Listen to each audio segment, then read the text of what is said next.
Good morning. Good morning. Okay, I'm just going to share my screen. So we started this session last week, but there's a lot of content, and because we were asking questions and contributing, which is the right thing to do, we came to an end at 10 and decided to carry on this week because a few people had to, or most people had to leave for various reasons. So we're going to carry on with that session, but which is about organisational features in text.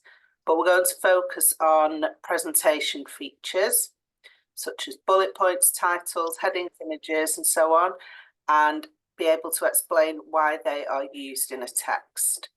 So that is our focus for today.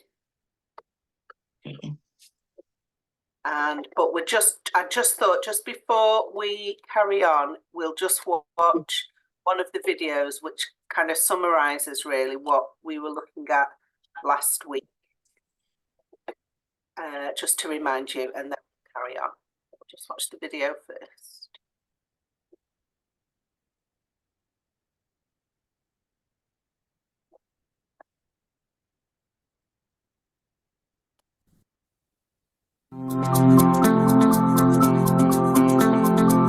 Writers use language features to achieve effects and influence readers.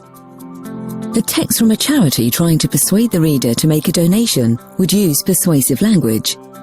The use of rhetorical questions to make the reader stop and think. You wouldn't walk past an animal in pain and do nothing, would you? The use of the personal pronoun you to address the reader individually. And the use of emotional language to make the reader sympathetic or guilty. Writers also use creative language to make the texts they write more engaging to the reader. Creative language can create images in the reader's head, and therefore they become more involved in the story. Examples. The creative use of verbs. Consider the following sentence. The team of climbers walked down the mountain. Walked isn't a particularly interesting verb, but if you substitute it for snaked, you get a far more evocative sentence. The team of climbers snaked down the mountain. As a reader, you now get an image of the climbers weaving their way down the hill. Similes compare something with something else using the words like or as. He was as tall as a tree. This creates the image of a really tall person, but is far more interesting than just saying he was very tall. Metaphor makes a comparison between two seemingly different or unlikely words or phrases. I'm in a sea of trouble. This metaphor creates an image of someone stranded at sea. We know seas are vast, so this means a lot of trouble. But it's a much more interesting way of saying it. Hyperbole is exaggeration. Persuasive texts, such as adverts, use it a lot to get you to buy their products. Our drink will give you wings. It's also used creatively for humorous effect, and also to create strong feelings like anger or love. I cried a river over you. Alliteration is the grouping of words that all start with the same consonant letter, creating an interesting rhythmic effect. Alliteration is frequently used in newspaper headlines to grab a reader's attention. Jolly japes in June. An oxymoron is when two contrasting words or ideas appear next to each other. They have the effect of making the reader stop and think, and they're often used in attention-grabbing film or book titles. An onomatopoeia is a word that sounds like its meaning, and is a good way of bringing life to a creative text. Martin splashed in the puddles. Personification attaches human attributes or skills to an object or thing. The tree danced in the breeze. This is another example of using a verb creatively. You could write, the tree swayed in the breeze, but danced is a more interesting image.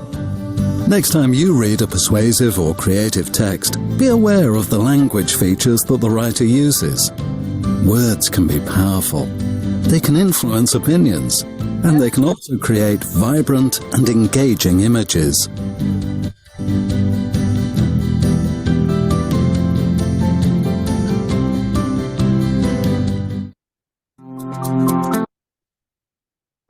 so that was just to recap on language features that we looked at last time, and we're going to carry on today looking at presentation features. Are there any questions about the language features?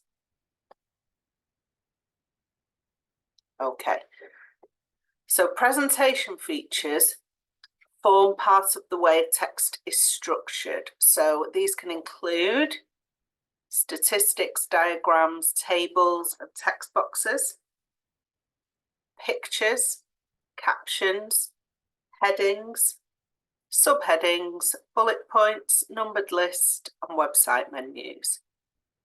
Okay, so they're how it's structured, and also they contribute to how it looks on the page as well.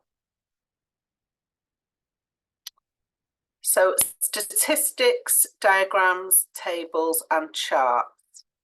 If the text you are reading has reference to numerical information or data, then it will often illustrate this by including one of those diagrams, tables, chart.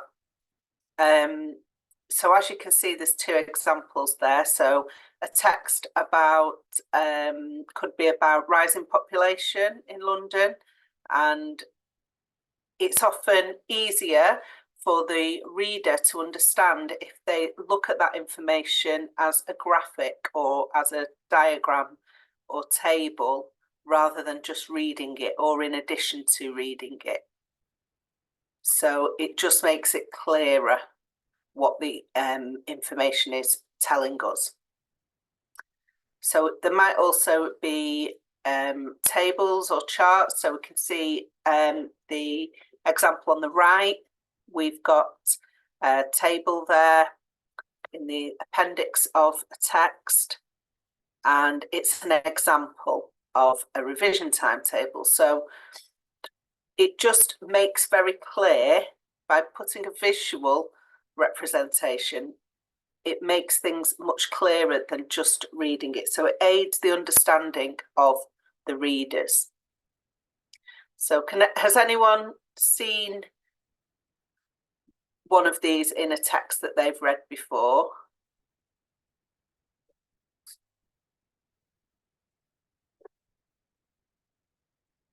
So I have muted everyone, so you have to unmute yourself if you want to share. So has anyone been ever reading anything at all where they've seen a table, chart, diagram, or statistics? Yes. Yeah, so can you tell us where you might have seen it, what sort of text it was? So was it in a magazine or a newspaper, or was it something academic?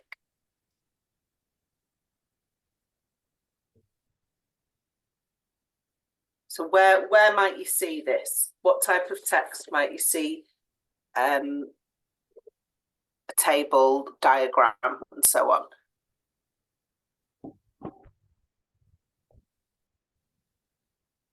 Can you give me an example of the sorts of text that might include this?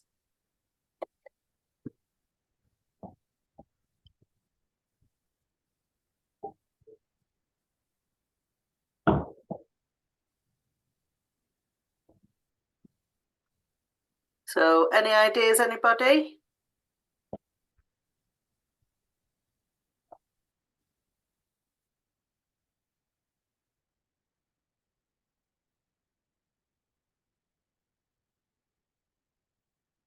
Okay, so you might see this in an academic text. So reading about, excuse me, about research. So the data is then represented in the text as a diagram or table to make that clearer to the reader. It could be a newspaper report, it could be in a magazine. These are seen in lots of different text types. So I'm sure all of you will have seen one of them at some point. So images within texts. So sometimes they are drawings, they can often be photographs, and they illustrate the content. And they are accompanied, more often than not, by a caption. And a caption is a short sentence or description. It describes what the picture shows. So, for example, picture of a building there, and it's telling us the Titanic Quarter in Belfast is named after the Titanic Exhibition Centre. So we can see that's the Titanic Exhibition Centre. And it could be, if it's a picture of people, it will tell you who they are. If it's a building, what the building is, and so on. So it just tells us a small bit of information about the picture. So can you tell me where you might see an image and a caption? What type of text?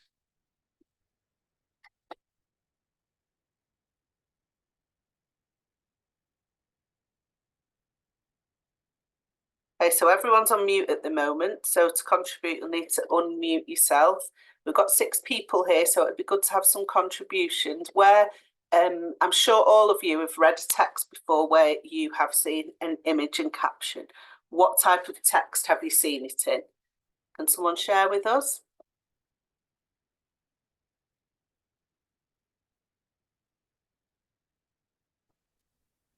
Newspaper.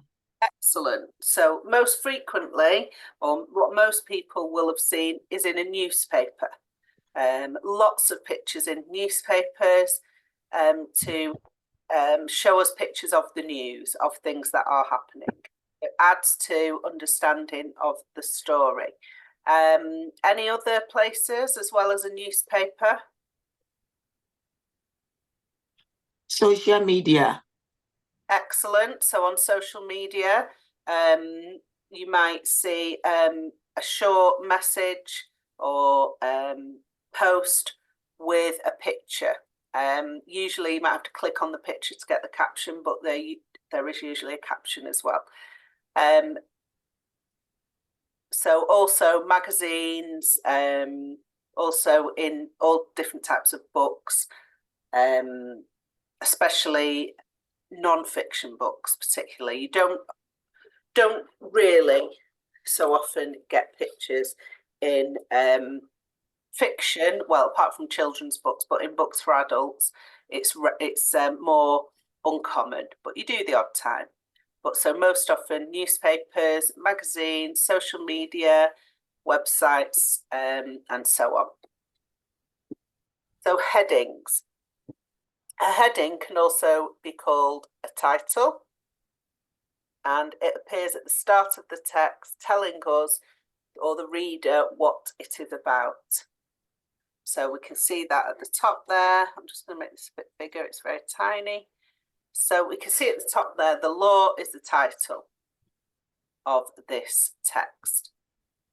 And then we also use subheadings, and they are at the start of sections of the text. So that tells us what that section is about. So it says the law, possession. This is about drugs. So it's about possession and dealing. So it tells us what each of those parts of the text are about. So can anyone give us an example of where you might see subheadings? So there's lots of different examples of subheadings and headings in many different types of texts.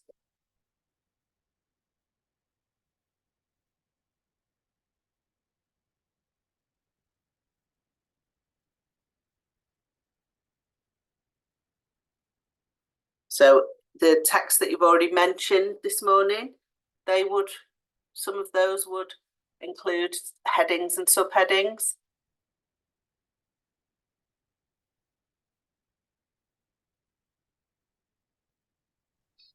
I can say like an official letter or newspaper as well. Yeah, good, both of those. So yeah, definitely in a newspaper you might get headings and subheadings, or a magazine as well. In articles, less less so in a current affairs, not current affairs, but less so in an immediate news story, but more often in a longer article in a newspaper. But you definitely find them in newspapers, magazines, and what was the other one you said? An official letter. So yes, you do sometimes find them in official letters. If it's a long letter, they may put subheadings in just to break up the information. So yes, that's true as well. I've seen that as well. Okay, well done, thank you.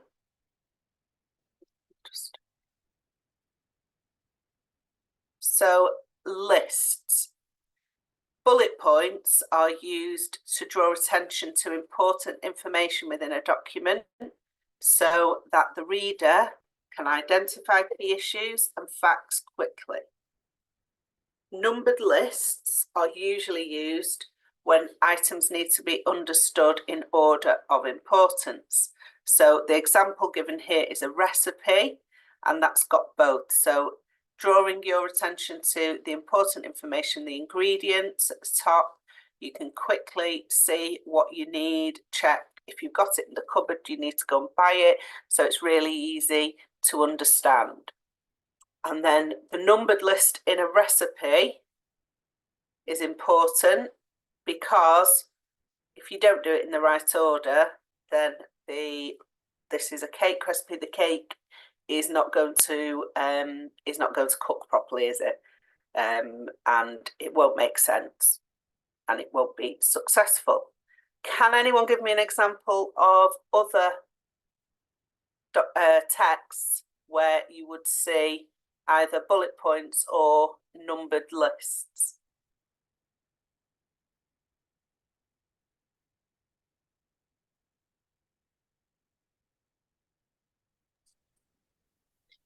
I can say something where they give instructions. Excellent. So a recipe is a type of instructions, but also instructions for anything really. So you buy some furniture you have to build at home, maybe a bookcase, and you'll have numbered instructions to make sure you do it in the right order. Other types of instructions, a game, you buy a new game, there might be instructions inside, or a new printer that you need to set up. So numbered instructions to make sure that you do it in the right order and that you are successful. Good. Well done. So bullet points, often you see them on presentations. So if you in a lecture, or if you're at a work meeting and there's a presentation or a webinar, for instance, then often there will be bullet points on a PowerPoint presentation while the speaker is talking. So they will talk around the issue, give you additional information, but the main points are bullet points on the screen. So good, thank you. Website menus. So menus on a website are used so that you can find your way around. So as we know, a website has many pages like a book would have, well, it depends on the website, but there's usually multiple pages, and a lot of websites have an extreme amount of pages you can go into by making different choices on the menu. Now, it's really important on a website to make it clear, so the menus are clear so people can find the information that they need, especially if it's a business, because people can't find what they need, they're not going to buy from you. So the reader of a website needs clear, easy to find information. So the menus are really vital. So this website has a search function. So you can see that's clear. The search is in bold. The word search, it's just under there, under that purple arrow. And at the top, we have the different sections. So the titles for the different sections, which we all know how a website works. We can just click on those to get to those parts of the website. And there'll often also be lists on websites of quick links. So you can see the example here on the right at the bottom. So there's lists of common destinations on this website where people might want to go quickly. Okay. So I'm sure all of you have visited websites and seen similar features.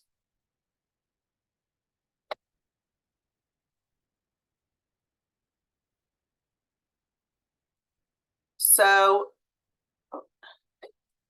text and presentation features, or text or presentation features, are sometimes included to draw your attention to parts of a text.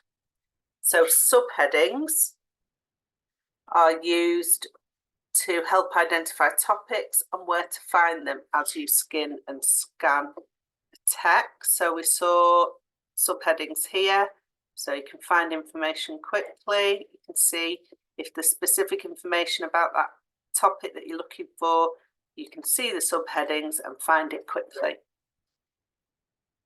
Different fonts. So different fonts in a text show the reader different topics or something that is important or interesting. So you'll often see this in magazine articles that there might be an article about a particular topic and then some additional information is in a different font, possibly in a text box as well. And that just shows something really important. Bold and italics show us that a word is important. So if we think about instructions, those types of texts, often if there's a glossary of words, then words in that glossary will be in bold within the main text, just to highlight to you that you can go and find the meaning of that word in the glossary. So italics often used for the same reasons, or to stress a word within the text. So bullet points, as we've looked at, they can be used to show important information, key points, often used in presentations or in instructions to show you the items that you will need before you follow the instructions. And numbering, again, key feature of instructions to show the order. So if you've got instructions of how to do something, it's important that you do it in the correct order. So the different steps are numbered. Okay, any questions about those text and presentation features? Okay. So, excuse me. So what are these organisational features and how do they help the reader? So diagrams, how does that help the reader? Why would a writer include a diagram in their text?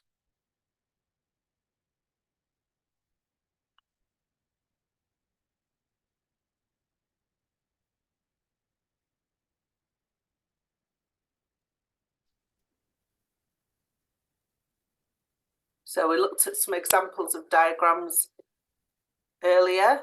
Why are they important? What do they help the reader with?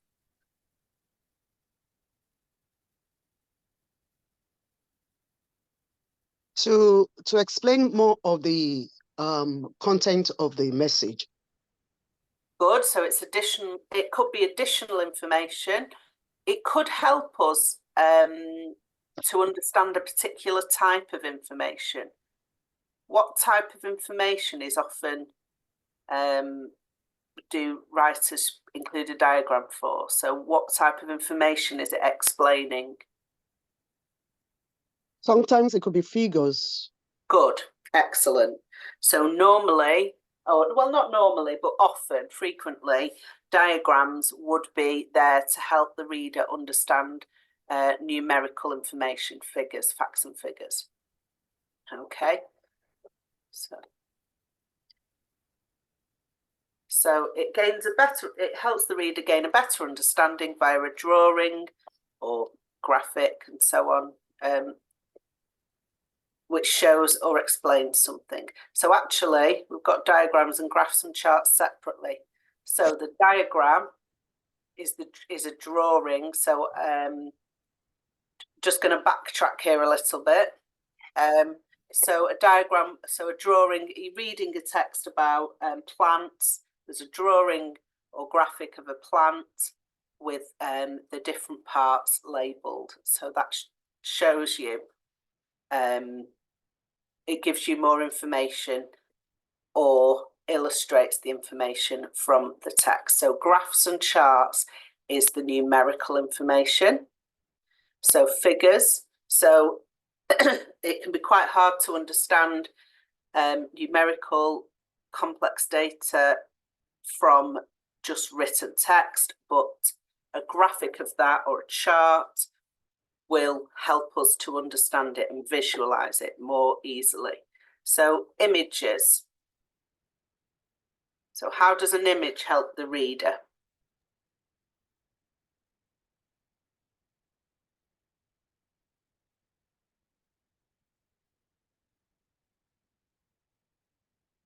So why, in a newspaper, for example, why would they put an image in next to the story?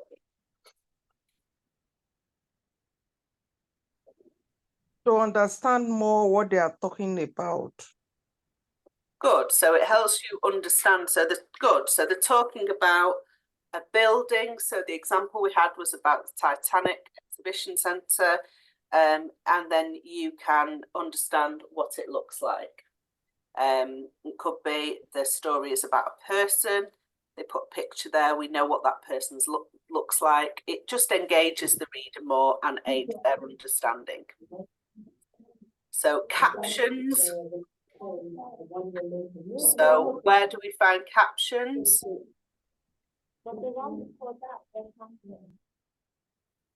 Front page. So what does a caption go with? So one of the other items in this list of features would have a caption under it. Which one?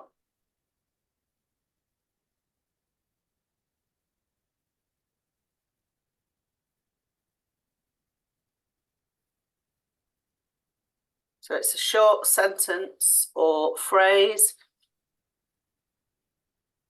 So would it go under diagram, graphs and charts, images or labels?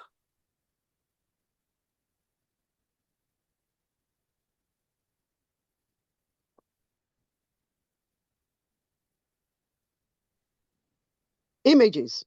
Images, well done. So if we I'm just going to go into, so if we look at the image, there's a caption under it, which just gives a really, really short explanation of what is shown by the image. So it might be someone's name or the name of a building or place. Good. So captions go with images. There's some, you will sometimes have a caption under a graph or a diagram just to a really short explanation of what it is showing. So the example I gave of a text about plants and a diagram of a plant, the caption might just say the parts of a plant underneath it. So just a really short explanation of what the image or diagram or chart shows. So labels help us to identify an image, map or graph or their parts. So you could have a caption, which is like a short sentence or caption, or just one word, which would be a label. Okay, so Any questions about any of those features? Or about anything else we've looked at today?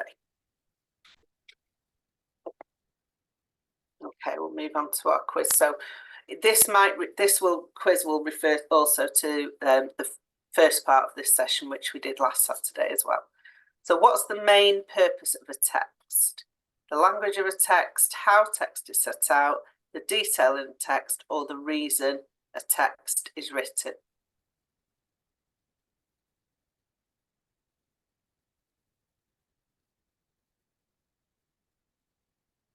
So if you are asked the question in your assessment, what is the main purpose of this text? What will your answer need to include? Or what will it need to talk about? Will it need to tell us the language of the text, how it was set out, the detail, or the reason why the text was written? So this is a question. Go on. The reason why the text. Yeah. The reason. Yeah. The reason the text is written. Yeah. D. So if you're asked that question, what's the main purpose of this text? You've just read an email. That's the text in your assessment. An email from a concerned resident about rising crime and wanting the police to increase the number of police constables in the area. So the reason for the text would be a resident trying to persuade the police to increase the number of police constables in the area. So it's why is it written? Okay. So what is a language feature? The way language is used in a text to achieve an effect, the spelling in a text. Oh, what happened there? The spelling in a text, the main aim of a text, the way a text is structured. So what's a language feature?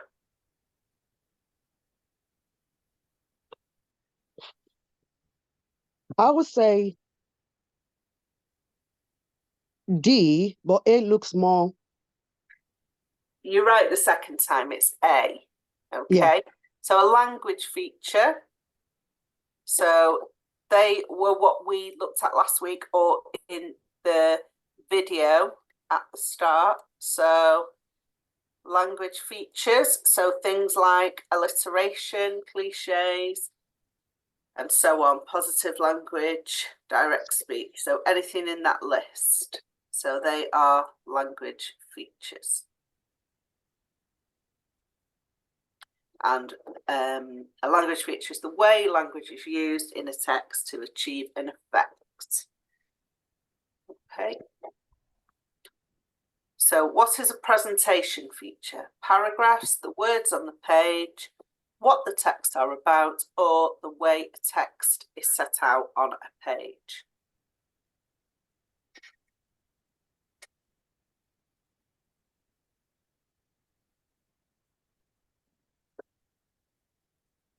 D. Good. Look. Oh. So the way the information is presented. Good.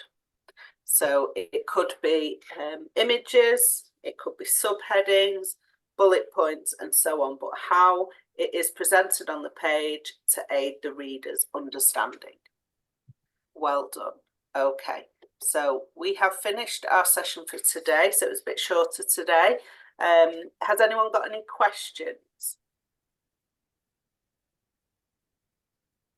Okay, if you log into Moodle this week, you can practice some of the skills we've looked at today and also in last week's session.